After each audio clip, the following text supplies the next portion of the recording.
para pelajar dengan melebihkannya berbanding maslahat dirinya di dunia yang tidak mendesak. Guru digalakkan bersungguh-sungguh. Jadi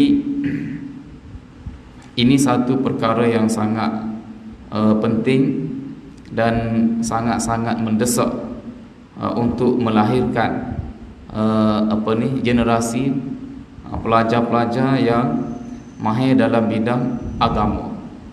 Untuk dunia pun kita perlukan kesungguhan, maka dalam bidang agama lebih-lebih lagi kita perlu lipat gandakan kesungguhan tersebut. Kesungguhan tersebut maknanya dari segi disiplinnya, dari segi komitmennya, dari segi cara mengajarnya, dari segi mengurus pelajarnya, semua sekali kita hendaklah pastikan kita usaha sebaik mungkin 100%. 100%. Ketika mula duduk untuk mendengar bacaan Al-Quran mereka, dia hendaklah mengosongkan hati daripada segala perkara yang menyibukkan dirinya, yang jumlahnya banyak serta dimaklumi. Jadi untuk fokus, untuk bersungguh-sungguh, sepatutnya seorang guru tidak terganggu dengan perkara-perkara luaran, dengan perkara-perkara luar daripada kelas. Masalah macam-macam lah, masalah luar daripada kelas, masalah keluarga, masalah ekonomi dan seumpamanya. Sepatutnya sebaik-baiknya dia boleh pisahkan, dia tidak bawa masalah tersebut ke dalam kelas, barulah dia boleh bersungguh dan boleh fokus. Boleh bersungguh dan boleh fokus. Cumanya kalau kita melihat kepada realiti guru-guru agama di pusat-pusat pengajian agama, khususnya pengajian swasta lah, mungkin masalah fokus, masalah bersungguh-sungguh ni kita lihat terdapat sedikit kekurangan. Tidak semua tempat, tapi banyak tempat lah di tempat kita ni, di negara kita ni. Sebabnya guru-guru menghadapi masalah-masalah berkaitan dengan kekangan kewangan dan seumpamanya, menyebabkan guru tidak boleh fokus kepada satu tugas. Setengah-setengah guru Quran, saya tengok, saya adalah sikit sebanyak pengalaman. Kita tengok bagaimana keadaan mereka. Setengah-setengah guru tu terpaksa melakukan beberapa pekerjaan untuk menampung kekangan kewangan yang membebankan mereka. Bila habis kelas, sebagai contoh kelas tahfiz habis pukul 11.30, pukul 12. Lepas zuhur ada pula kelas pukul 2.30. Jadi antara rehat sekitar 2.30 jam, sekitar 3 jam, ada setengah-setengah guru ni terpaksa melakukan kerja lain. Ada setengah guru tu terpaksa pergi mesin rupuk, potong rupuk, ambil upah, potong rupuk, mesin rupuk, dalam tempoh 2.30 jam tu, 3 jam tu. Sepatutnya masa tu dia rehat, dia tidur untuk membuat persediaan kelas selepas zuhur. Tapi disebabkan kekangan tersebut menyebabkan dia terpaksa bekerja, masih lagi bekerja. Jadi bila masuk kelas lepas zuhur, dia keletihan, tidak dapat memberikan tumpuan, tertidur dan seumpamanya. Jadi ini satu satu masalah yang menimpa ramai guru-guru agama. Wallahu alam lah di mana puncanya, tapi mungkinlah salah satunya seperti mana Nabi sallallahu alaihi wasallam sebutkan dalam hadis sebelum ini, anzilin nas manazilahum, letakkanlah manusia di tempat yang sesuai dengan mereka. Jadi mungkin kerana guru-guru agama di tempat kita yang berkelayakan lah ni, kita sebut yang berkelayakan. bukannya yang menjadikan agama sebagai tunggangan, sebagai batu loncatan mendapatkan keuntungan dunia. Tidak. Ini yang berkelayakan, yang memang nak mengajar tetapi tidak dapat mengajar dengan sebaiknya disebabkan kekangan-kekangan yang kita sebutkan tadi. Jadi mungkinlah salah satu sebabnya kerana mereka itu tidak diletakkan pada tempat yang selayaknya oleh masyarakat ataupun oleh pihak-pihak yang berwajib. Oleh pihak-pihak yang berwajib menyebabkan keperluan mereka, daruriyat mereka, seperti tempat tinggal, nafkah anak isteri, kewangan dan seumpamanya tidak terpelihara dengan baik. Jadi kesannya, hakikatnya memberi kesan kepada pelajar-pelajarnya dan secara tidak langsung memberi kesan yang besar kepada masyarakat itu sendiri. Memberi kesan yang besar kepada masyarakat itu sendiri. Jadi sebab tu semua pihak perlu berganding bahu untuk memastikan guru-guru yang ikhlas, yang berkelayakan ini boleh bersungguh-sungguh dan fokus sepenuh masa dalam pengajarannya. Disebabkan masalah yang kita sebutkan ini, kalau dalam kelas pengajian alim, pengajian kitab, guru-guru tidak boleh memberikan sepenuh masa kepada pelajar. Separuh hari saja, 3-4 jam saja guru bersama dengan pelajar. Selebihnya pelajar-pelajar kita lihat kadang-kadang di setengah-setengah tempat terabai, terkontang-kanting. Sepatutnya pelajar-pelajar ni, penuntut ilmu, orang muda ni, dia tidak boleh dibiarkan dalam keadaan banyak masa. Bila banyak masa kosong, maka bermulalah kerosakan pada pelajar tu. Jadi ini adalah salah satu faktornya. Saya tengok di luar negara, di luar negeri, bagaimana masyarakat yang telah berganding bahu memberikan perhatian kepada pusat pengajian dan guru-guru, menyebabkan guru-gurunya boleh fokus, boleh memberikan tumpuan sepenuhnya. Dan setiap minggu kita dapat tengok lahirnya pelajar-pelajar yang hafiz.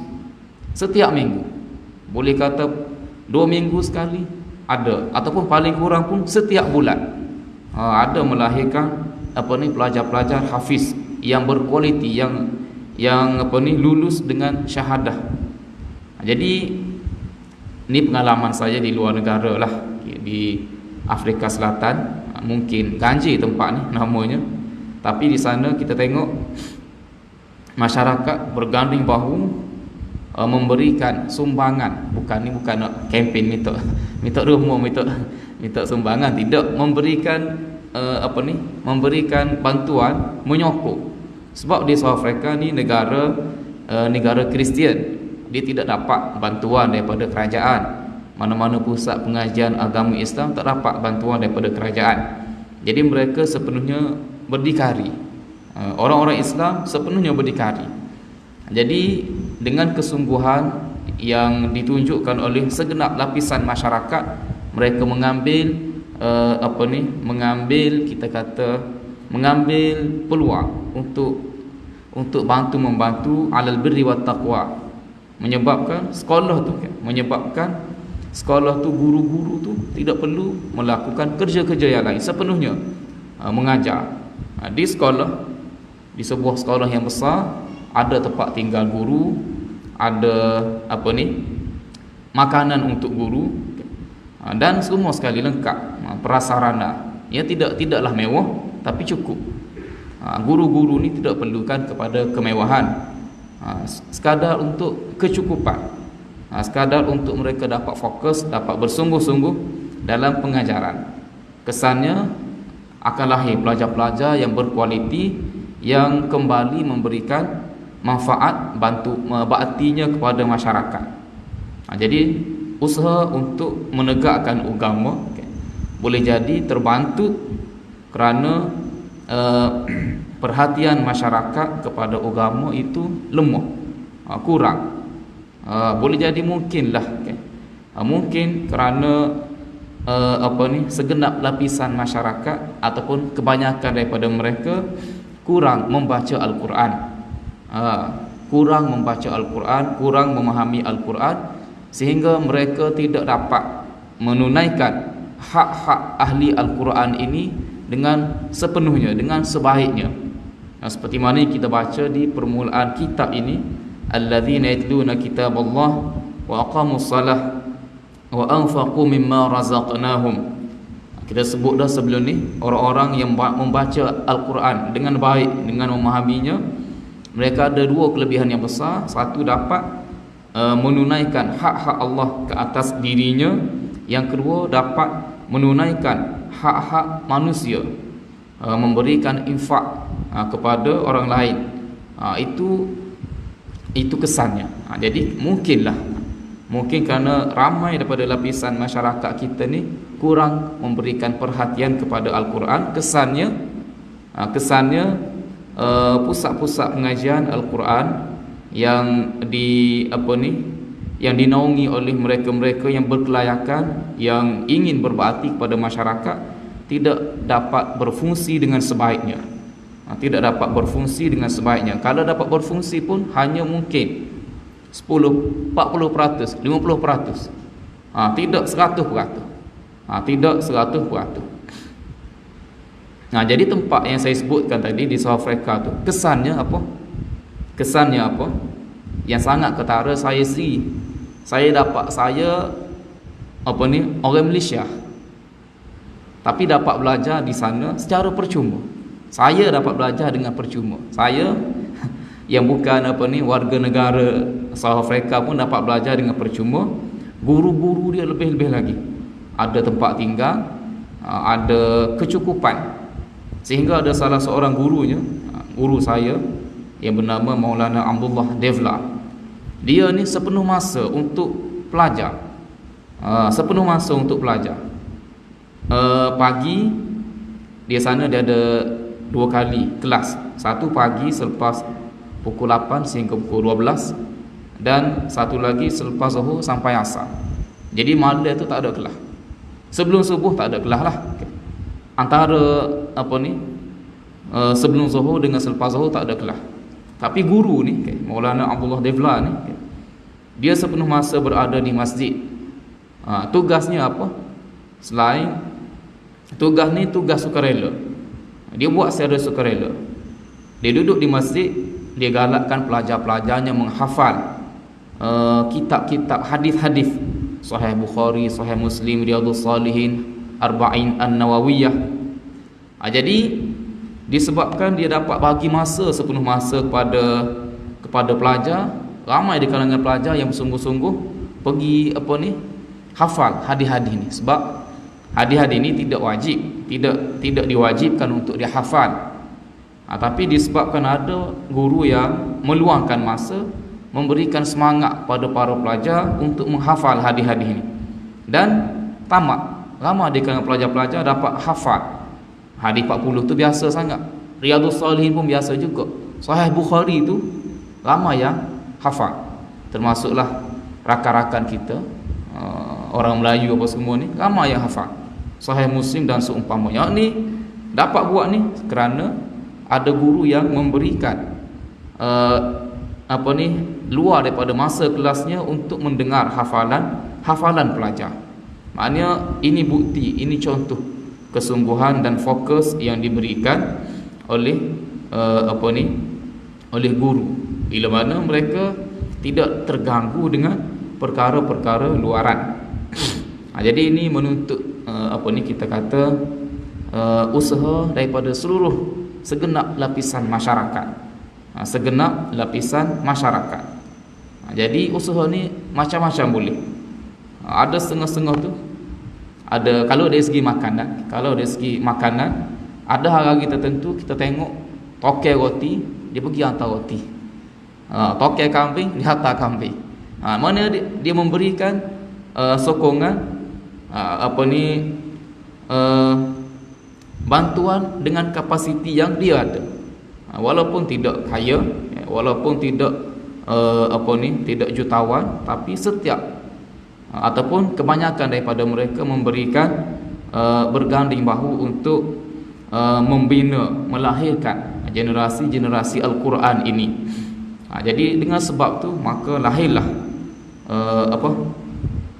orang-orang yang kita kata ahli Al-Quran, yang menjadi benteng masyarakat. Jadi ini masalah yang perlu diatasi, dan masalah ini sebenarnya membelitlah, membelit guru-guru agama, tapi tidak boleh dijadikan alasan sebenarnya, tapi sukar untuk ke depan, sukar untuk mereka pecut, sukar untuk memberikan tumpuan sepenuhnya kerana kekangan-kekangan seumpama ini.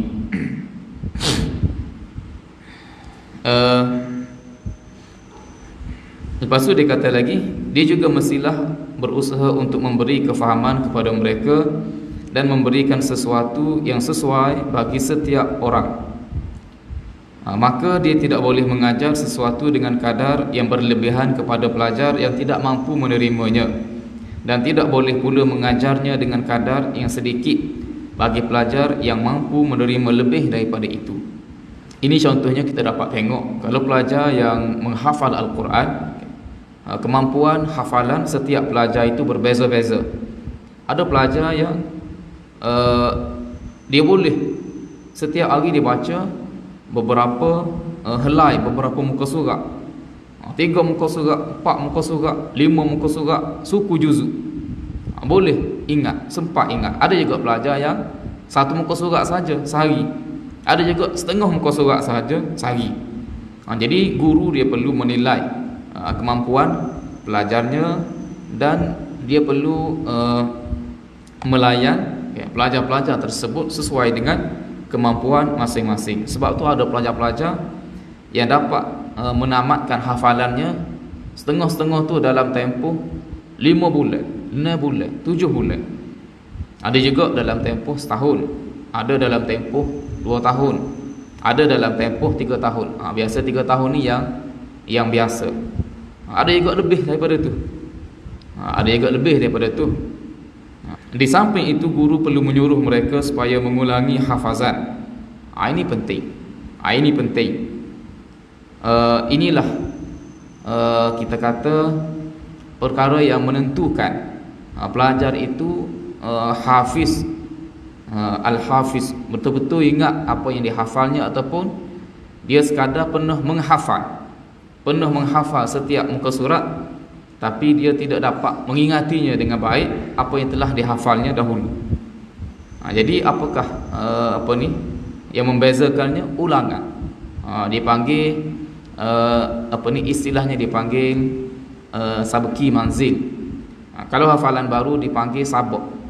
Hafalan lama, kalau lama sangat, yang lama, contoh dia sudah hafal 3 juzuk. Jadi juzuk yang ketiga, bacaan terbaru dipanggil sabak. Bacaan sebelumnya mungkin setengah juzuk yang daripada juzuk 3 tu panggil sabki. Juzuk 1, juzuk 2 tu dipanggil manzil. Jadi dia perlu mengulangi setiap ayat yang telah dihafalnya. Kalau dia boleh baca dengan lancar, itu bermakna hafalannya ada hafalan yang baik. Bermakna ibu bapa yang ada anak-anak hafal Quran ni, nak tahu dia ni betul-betul ingat hafalannya, tanya orang belakang. Dia hafal 5 juzuk sebagai contoh. Setiap kali dia balik, ibu bapa cek, saya mau juzuk 1 sampai juzuk 4. Boleh baca dengan lancar ke tak? Kalau boleh baca dengan lancar, insya-Allah betul cara dia mengaji, menghafal Al-Quran. Lepas tu adab yang seterusnya, adil dan mengambil berat. Adil dan mengambil berat. I'dilu, Allah Ta'ala sebut dalam Al-Quran, i'dilu huwa aqrabu littaqwa. Berlaku adil lah, ia lebih dekat kepada takwa. Adil ini sifat orang yang bertakwa. Apabila para pelajar ramai, guru hendaklah mendahulukan orang yang datang lebih awal untuk mengajar Al-Quran kepada mereka. Kemudian seterusnya. Jika orang yang datang awal tidak kisah apabila orang lain mendahuluinya, guru boleh mendahulukan yang lain. Ini dari segi kedatangan. Sebenarnya kalau dalam sistem pengajian hari ini, sepatutnya semua pelajar perlu hadir pada masa yang ditetapkan, pada masa yang telah ditetapkan. Guru juga perlu mempamerkan raut wajah yang gembira dan berseri-seri, mengawasi dan memerhatikan keadaan mereka dan bertanyakan tentang orang yang tidak hadir. Tentang orang yang tidak hadir. Kata ulama, janganlah mengelak daripada mengajar seseorang kerana dia tidak mempunyai niat yang betul. Sufyan dan lain-lain berkata, perbuatan mereka menuntut ilmu itu sudah dikira sebagai niat. Ini pelajar-pelajar yang peringkat awal, masih peringkat kanak-kanak. Jadi Sufyan Ats-Tsauri dan para ulama yang lain mengatakan perbuatan mereka hadir menuntut ilmu itu sudah dikira sebagai niat, walaupun hati mereka meronta-ronta tidak mahu, malas daripada mengaji. Kata mereka juga, kami pada awalnya menuntut ilmu bukan sepenuhnya kerana Allah. Sebab pada peringkat awal mana ada pelajar-pelajar kanak-kanak yang memahami tujuan menuntut ilmu. Jarang sekali pelajar-pelajar daripada kecil lagi suka, enjoy, berminat dengan ilmu. Adalah segelintir, tapi yang umumnya, yang ramainya tak mahulah. Namun ilmu tidak mempunyai tujuan lain selain daripada Allah. Bermaksud akhirnya niat menuntut ilmu akan menjadi kerana Allah Subhanahu wa taala. Peringkat awal mereka perlu dipaksa oleh ibu bapa mereka, sehinggalah mereka semakin banyak pengetahuan, semakin faham. Dengan sendirinya mereka akan mengubah niat kerana Allah Subhanahu wa taala. Walaupun pada peringkat awalnya mereka tidak inginkan, tidak mahu menuntut ilmu agama. Lepas tu adab yang seterusnya, mendengar dengan tenang. Ketika bacaan Al-Quran diperdengarkan kepadanya, guru hendaklah memelihara dua tangannya daripada perkara yang sia-sia, menjaga matanya daripada melihat perkara-perkara yang tidak perlu, dan hendaklah duduk dengan tenang. Ini satu lagi adab yang perlu ada pada seorang guru. Ini juga kita boleh kata berkait dengan fokus. Kalau sampai sekarang ni tutup, tinggalkan handphone, telefon tu di tempat yang lain, sehingga tangan dia tu ketika mengajar tidak sibuk nak check Facebook dia ke, nak check WhatsApp dia ke, nak check macam-macam lah dalam telefon tu. Ini satu adab.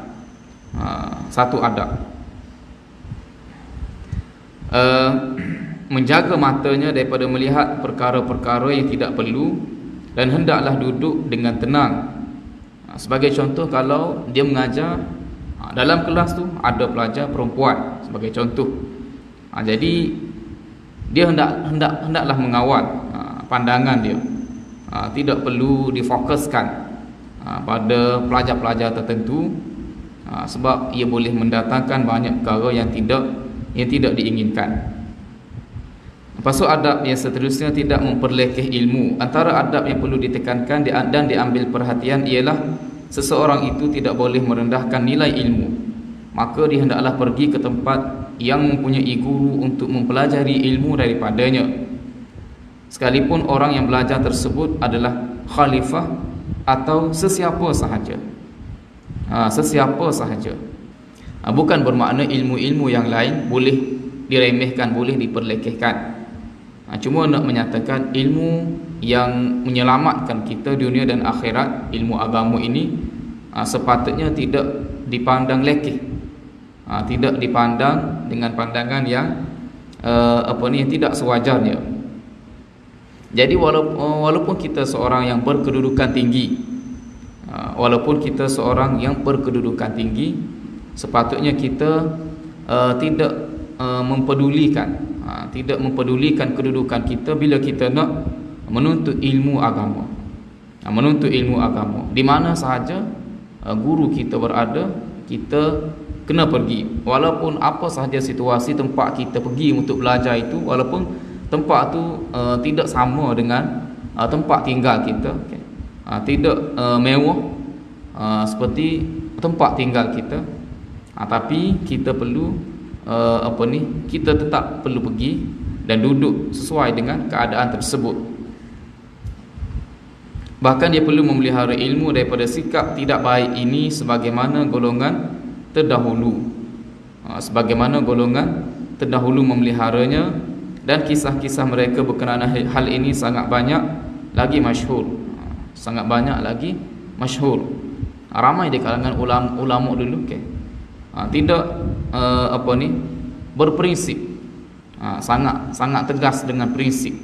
Yakni ilmu itu didatangi. Prinsipnya ilmu itu didatangi, bukannya mendatangi. Bukannya mendatangi. Maknanya ilmu, pelajar yang mencari ilmu, bukan guru yang mencari pelajar. Guru yang mencari pelajar, itu yang sepatutnya lah. Itu yang terbaik. Itu yang terbaik. Jadi sebab tu walaupun dia tu seorang raja, tinggal di istana, jadi sepatutnya dia yang perlu pergi menuntut ilmu dengan guru. Bukannya guru yang terpaksa merendahkan diri, pergi semata-mata untuk mengajarkan orang di istana itu. Lepas tu yang terakhir, menyediakan tempat yang selesa. Seorang guru hendaklah menjadikan majlis ilmunya luas bagi menempatkan para pelajar di situ. Diriwayatkan dalam sebuah hadis daripada Nabi sallallahu alaihi wasallam, khairul majalis awsa'uha, sebaik-baik majlis ialah majlis yang luas, yang paling luas. Ini dari segi prasarana, dari segi fasiliti. Dari segi fasiliti ini untuk keselesaan pelajar, untuk keselesaan pengajian, dan untuk untuk kita kata nak melahirkan, nak mengoptimumkan, kita kata proses pengajian itu. Jadi prasarana penting. Prasarana penting. Alat-alat bantu mengajar juga penting. Kelas yang selesa adalah sangat-sangat penting. Walaupun kita kata boleh sahaja, kan? Ramai sahaja yang lahir menjadi ulama dalam keadaan tidak tidak berada dalam suasana, tidak berada dalam kelas yang selesa, yang lengkap. Tetapi itu bukan bermakna kita boleh meremehkan perkara seperti ini. Prasarana ni kita kena ada standard. Kita kena ada standard yang perlu untuk memudahkan proses pengajian dan pembelajaran tersebut. Tapi bukannya untuk untuk kemewahan, untuk kemewahan. Dan tidak boleh perkara seumpama ni, okay, diselewengkan. Jadi kalau di tempat kita ni, banyak pusat-pusat pengajian terpaksa meminta sumbangan. Ini pun satu benda yang tidak sepatutnya lah. Sepatutnya pusat-pusat pengajian yang betul, yang ikhlas, yang berpaksikan Al-Quran dan As-Sunnah itu dibantu. Bukannya mereka perlu meminta bantuan, merayu, mengemis dan seumpamanya.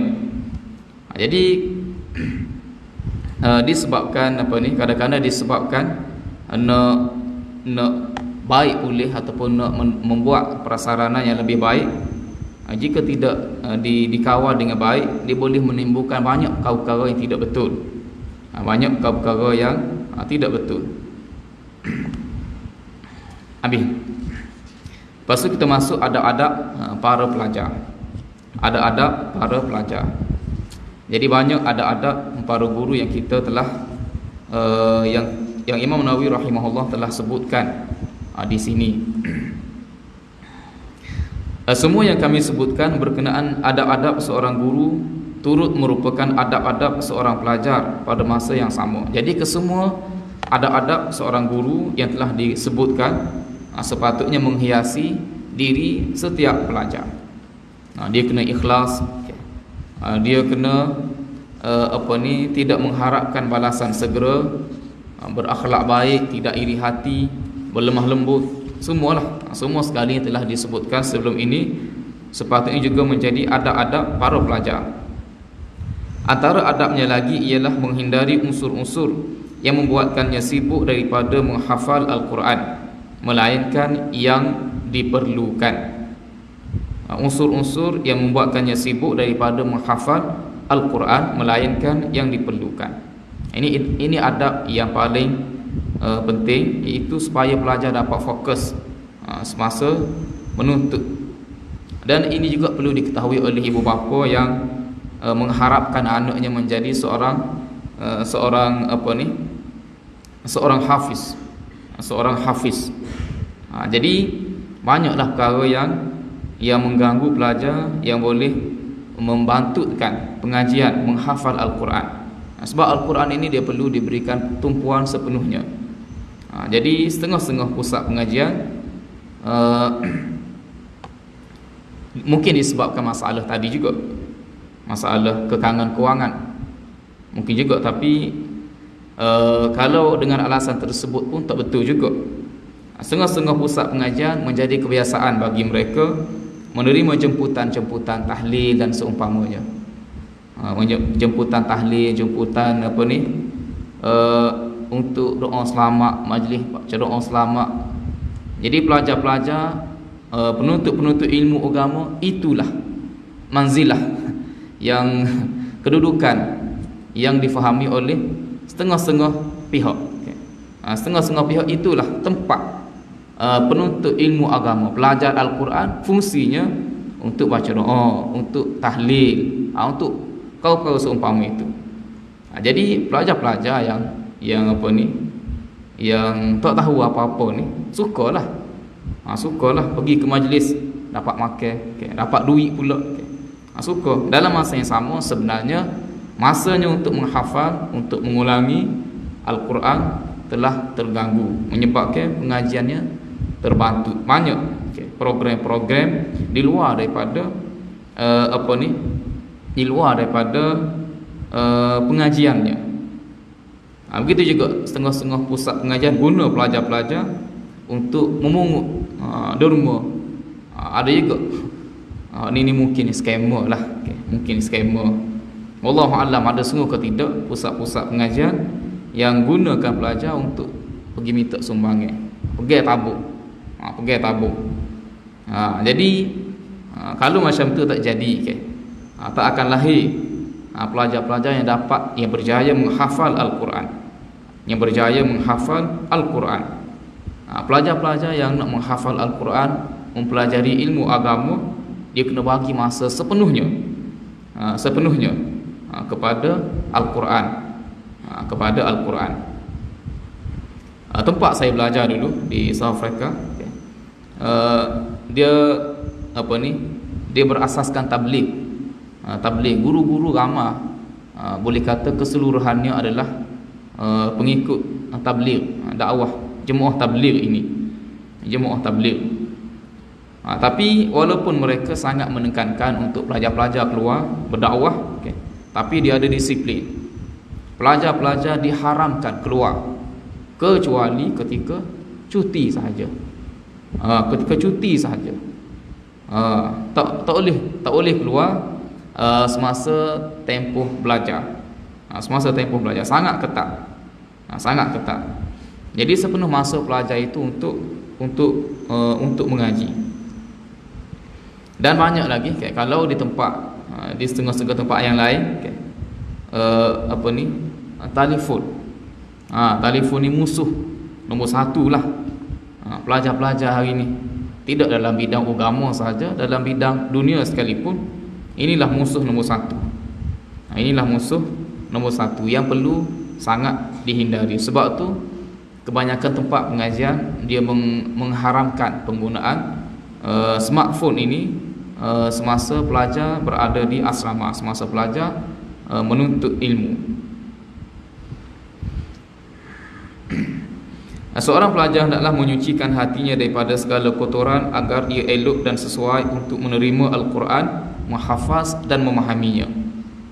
Menghafaz dan memahaminya. Kotoran ni banyak bentuk. Ia masuk melalui penglihatan, masuk melalui pendengaran, masuk melalui program-program, aktiviti-aktiviti yang kita ikut. Jadi kalau ada telefon, kita boleh ikuti pelbagai bentuk program yang boleh mengotorkan hati, yang boleh mengotorkan hati. Mata kita lihat benda-benda yang tidak sesuai, yang tidak sepatutnya. Telinga mendengar lagu-lagu atau apa-apa yang tidak sepatutnya, menyebabkan pelajar tidak dapat fokus. Kecenderungannya lebih kepada benda-benda seumpama itu, movie dan seumpamanya. Telah sabit sebuah hadis daripada Rasulullah sallallahu alaihi wasallam, baginda bersabda, ala inna fil jasadi mudghah idza salahat salahal jasadu kulluh wa idza fasadat fasadal jasadu kulluh ala wahyal qalb. Ketahuilah sesungguhnya di dalam setiap tubuh badan manusia terdapat segumpal darah. Apabila ia baik, maka baiklah seluruh tubuh badan. Apabila ia rosak, maka rosaklah seluruh tubuh badan. Ketahuilah ia adalah hati. Ia adalah hati. Lepas tu adab yang seterusnya, memilih guru terbaik dan menghormatinya. Memilih guru yang terbaik dan menghormatinya. Ini satu perkara yang perlu dilakukan. Peranan ini perlu dilakukan oleh ibu bapa, terutamanya bagi anak-anak yang masih berada pada peringkat awal, masih berada pada peringkat awal pengajian, yang tidak dapat membezakan guru yang betul-betul berkelayakan dan juga sebaliknya. Jadi peranan ini perlu dimainkan oleh ibu bapa dengan sebaiknya, supaya pelajar-pelajar selain dapat berguru dengan guru yang betul, pelajar-pelajar juga tidak diselewengkan bila dihantar di tempat-tempat ia salah yang bertopengkan agama. Dikatakan pusat pengajian agama, tapi yang dipelajari bukannya agama. Yang dipelajari benda-benda baru, benda-benda khurafat yang disandarkan kepada agama. Sebagai Nabi telah sebut dalam sebuah hadis, innallaha la yaqbidul ilma intiza'an biqabdil ulama walakin yaqbidul ilma intiza'an min sudurin nas walakin yaqbidul ilma biqabdil ulama hatta idza lam yubqi aliman ittakhadhan nas ru'usan juhalan fasilu fa'aftau bighairi ilmin fadallu wa adallu. Allah Ta'ala Nabi sebut, sesungguhnya Allah tidak mencabut ilmu ini sekaligus daripada dada-dada manusia, tetapi Allah mencabut ilmu ini dengan mematikan ulama, sehingga bila tidak ada lagi para ulama, manusia akan menjadikan ru'usan juhalan, orang-orang yang jahil, sebagai pemimpin, yakni pemimpin agama. Fasilu, lalu mereka ditanya, fa'aftau bighairi ilmi, lalu mereka memberikan jawapan fatwa tanpa ilmu. Fadallu wa adallu, maka mereka itu sesat dan menyesatkan. Sesat dan menyesatkan. Jadi perkara ini sangat-sangat kalau di tempat kita banyak, ada yang betul dan ada yang tak betul. Ada juga pusat-pusat pengajian, guru-guru yang betul-betul mengikut Al-Quran dan As-Sunnah. Dan ada juga banyak juga guru-guru yang dikatakan guru yang memesongkan fahaman masyarakat dan pelajarnya.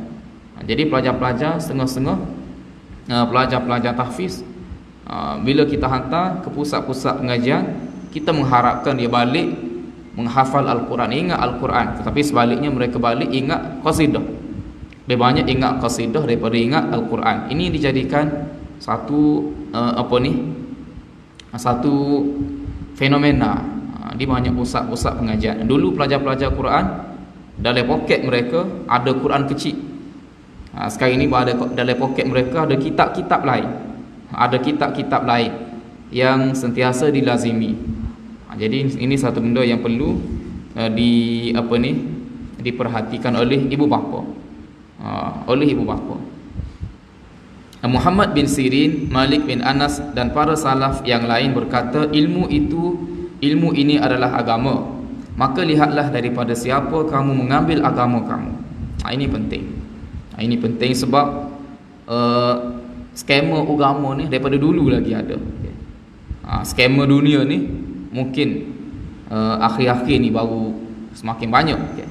Tapi skema agama ni daripada dulu lagi. Sebab agama ni satu benda yang sangat-sangat bernilai, sangat-sangat mahal. Nama Nabi SAW adalah satu nama yang besar, ia selalu disalahgunakan oleh pihak-pihak yang berkepentingan untuk mendapat keuntungan duniawi.